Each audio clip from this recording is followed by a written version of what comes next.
Vermont advances landmark protections for trans prisoners. Lawmakers in Vermont have passed a first-of-its-kind bill expanding protection for transgendered people in prison, in what advocates describe as one of the strongest state-level responses yet to Trump administration's policies affecting trans inmates. The legislation, known as H-550, recognizes that incarcerated transgendered people face higher risk of abuse, harassment, and sexual violence. The bill requires prison staff to respect inmates' gender identities and complete gender-responsive training. Under the measure, transgender prisoners can request transfers to facilities that align with their gender identity. Those requests would be reviewed with input from medical and mental health professionals with experience in gender-affirming care.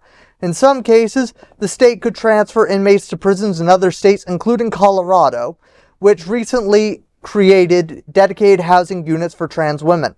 The move comes as the Trump administration continues advancing policies that put transgender people in federal custody at greater risk, including efforts to limit gender-affirming care and access and weakening the Prison Rape Elimination Act protections.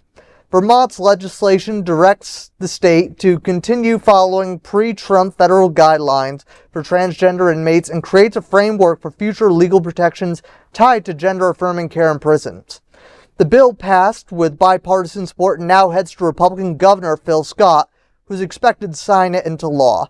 I think that this is a great example of bipartisanship at work, where, quite frankly, I originally come from New England. I held elected office. I was actually elected as a Republican.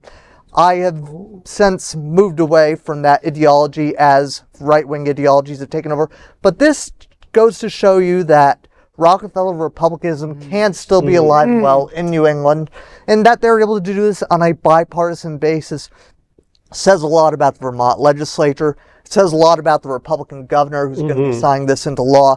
It shows that we can protect everybody from all strips of life, including those who are in our prisons. You know, socially, the two Roosevelts, two different parties, but socially they were actually very close together. Like it was until the right-wing takeover. Yeah, you could consider parties. You could, you could vote one and then the other even. And now, yeah, that was a different day.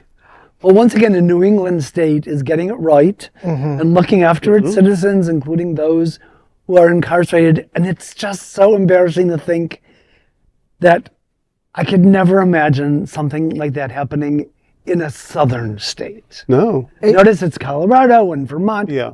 I just don't think it would ever happen in a southern state. Well, I think New England is a wonderful place.